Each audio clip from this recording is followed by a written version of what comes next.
के इस समारोह के मुख्य अतिथि विशाराम जी सांगला और छोटूराम जी, राकेश जी, थोड़ी आवाज बोल रहे, अशोक जी सांगला, बड़े बुजुर्गों, युवा साथियों, माताओं बहनों, प्यारे बच्चों, आज हम हमारे राष्ट्रीय पर्व गणतंत्र दिवस मना रहे हैं। जिस तरह से हमारा देश आजाद हुआ और 15 अगस्त को हमें स्वतंत्रता मिली, हमें स्वतंत्रता तो मिल गई, लेकिन एक स्वस्थ प्रशासन चलाने के लिए हमें हमारे संविधान का निर्माण करना था। जो संविधान सभा बनी, उसके अध्यक्ष बाबा साहब भीमराव अम्बेडकर थे और 26 नवंबर 1949 को हमारा संविधान अंगीकृत किया गया, जिसको हम संविधान दिवस के रूप में मनाते हैं। अंगीकृत तो 26 नवंबर को हो गया, लेकिन उसको लागू करने के लिए हमारे विद्वानों ने विचार किया कि इसके लिए हमें 26 जनवरी चुनना है। इसका कारण यह था कि हम आजाद भारत से पहले 26 को पूर्ण स्वराज स्वतंत्रता दिवस मनाते थे। लाहौर अधिवेशन में पंडित जवाहरलाल नेहरू की अध्यक्षता में यह निर्णय लिया गया कि हमें पूर्ण आजादी दी जाए, पूर्ण स्वराज दिया जाए।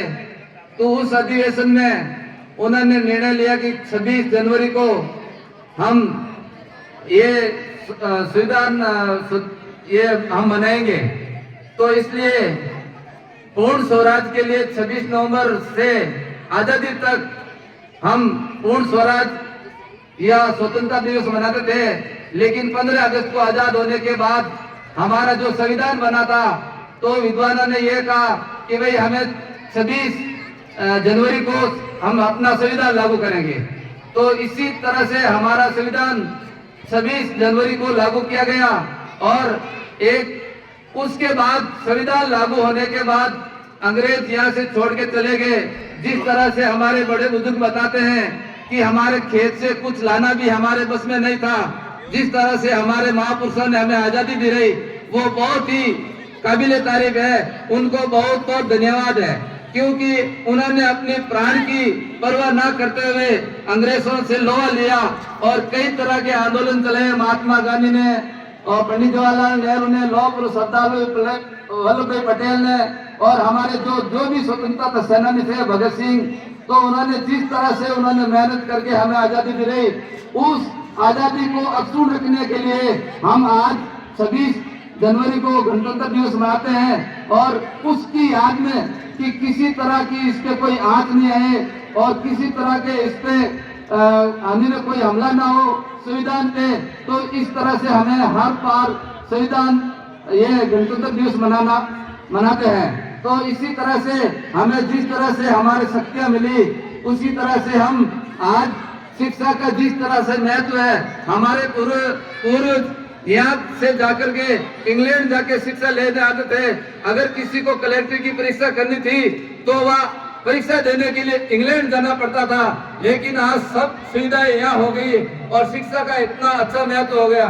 मैं इन सभी आपसे निवेदन करता हूँ कि जिस तरह से आपने जो प्रयास किए हैं इस स्कूल को एक अच्छी बनाने के लिए, सबको वार्डवासियों को धन्यवाद। लेकिन मैं माताओं से विनम्र अपील करूंगा कि इस लड़कियों को यहाँ से ज्यादा भेजकर आज ये स्कूल इंग्लिश मीडियम हो गई है, लेकिन इसमें बच्चे कम हैं और आप ज्यादा से ज्यादा भेजकर इसका मान बढ़े और एक शिक्षा की अलग जगह है, जिससे हमको किस तरह से न्याय मिले, किस तरह से हम इसको चला सके, इस व्यवस्था को किस तरह चला सके, हम सबको इस बारे में विचार करना है और ज्यादा से ज्यादा शिक्षा ग्रहण करनी है।